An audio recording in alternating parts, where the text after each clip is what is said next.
Hello and welcome to my post-Banlist True Draco deck. First, the monsters. We are playing 3 of the now unlimited Dinomight Knight. All the True Draco monsters can be tribute summoned by using a continuous spell or a continuous trap we control. And Dinomight Knight is especially good because this can activate us the True Draco traps from our deck or add them to our hand. And the True Draco traps are really good. Then we are playing 3 Ignista Heat. This does the same but with True Draco spells, so it can activate them from the deck or add them to our hand if our opponent activates a card or effect. Then we are playing 3 Majesty's Maiden. This is basically a rota for the other ones. It adds you a True Draco monster if your opponent activates a card or effect. Then finally, for our last monster in the main deck, we are playing 3 Amano Iwato. The True Draco monsters have great effects, don't get me wrong, but Amano Iwato is just insane for breaking boards, and you get additional tribute summons with some of the card effects, so you don't really care that much about wasting your normal summon on an Amano. And you can just normal summon the Amano, then break their board, and they can't really come back. And Amano Iwato also means that you can't get Ash Blossomed or hand trapped in any other way. Like, they can still imperm you, I guess, but most of the hand traps are not possible anymore. Then for our spells, we are playing 3 True Draco Heritage. All the True Draco continuous spells say that you get an additional tribute summon during your main phase, and this one can draw you cards up to the number of True Draco card types that were sent to the graveyard this turn. This means that if a trap, a monster, and a spell was sent to the graveyard this turn, this can draw you 3 cards, which is just insane. Then we are playing 3 Disciples. This can target 3 True Draco cards in our graveyard, shuffle them back, and then we draw 1. And this gives us the additional tribute summon effect as well. Both of the continuous spells have the effect that if they are sent to the graveyard, we can target a spell or trap on the field and destroy it. This way we can just outgrind our opponent. We can tribute summon a True Draco monster by using this, then we can destroy a spell, and we can use another copy to shuffle stuff back, to draw cards. It's just basically outgrinding your opponent if you play this deck and letting them play not very much, because you can interrupt them quite easily with this deck. Then we are playing a Dragonic Diagram. This is so good that it's still limited, and some other cards are called the Archetypes Diagram, because this card changed how searches work, basically. It's a field spell that searches you a True Draco card by destroying another card in your hand or that you control. This way you can, for example, destroy Disciples, send this to the graveyard to search another True Draco card.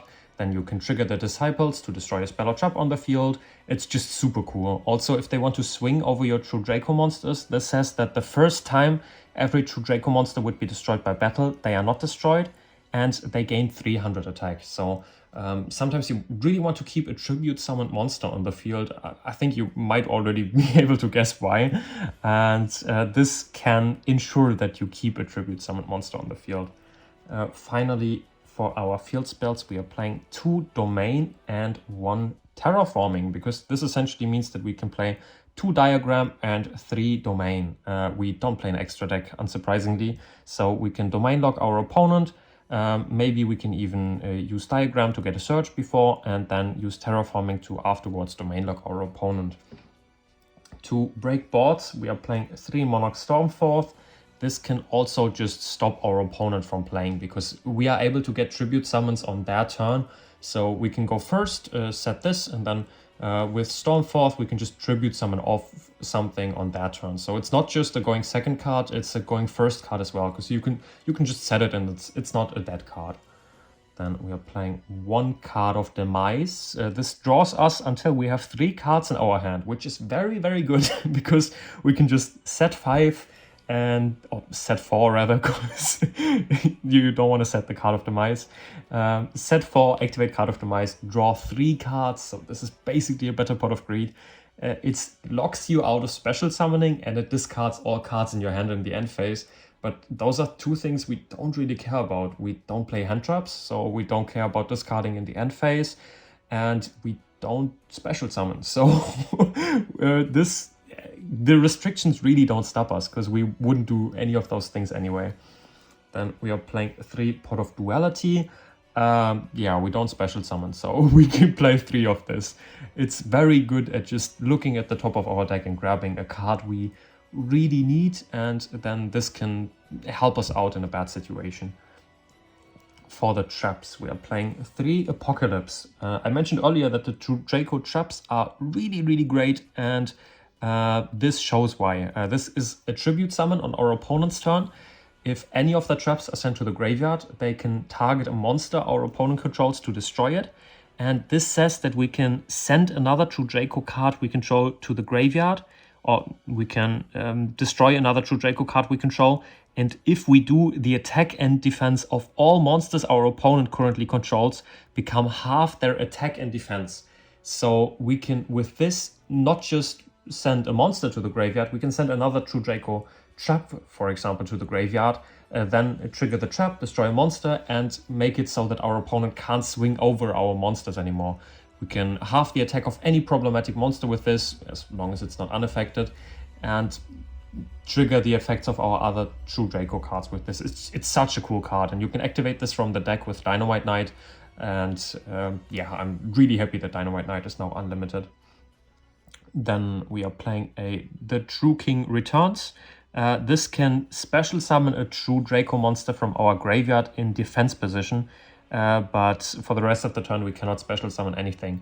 I said that we don't special summon when I talked about duality, but this is during our opponent's turn anyway, because it's a trap, so we don't really care that much. This is basically just, it's another trap name, because you can just tribute this off to destroy a monster on the field, or you can send it with Apocalypse to destroy a monster on the field. But it also, if you're in a situation where you don't want to tribute your back row for the True Dracos, this can special summon a True Draco monster back from your graveyard, and then you contribute that off for a tribute summon.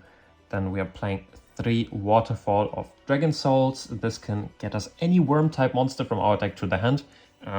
Yeah, it basically just searches Dinomight Knight, I have to be honest. Or it can send worm monsters from our hand and field to the graveyard, and then draw cards up to the number of cards we send +1. So this deck already draws quite many cards, and this can just draw way more cards as well. We can, for example, use Maiden. We can use Maiden. If our opponent activates a card or effect, use her, add a True Draco card, then we can use Waterfall, send Maiden and the one we added to draw 3 cards, and then basically just tribute summon the one we drew into, because you're gonna draw into a True Draco at that point. Then we are playing some Floodgates, because this deck is kind of monkey.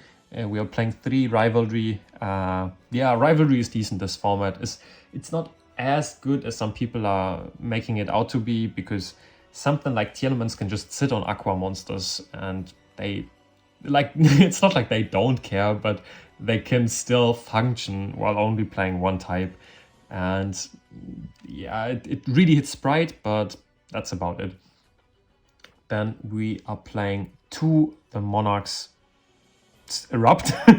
For a second I thought this was Stormforth. Got the German copies in front of me. Yeah, this is basically a one-sided skill drain.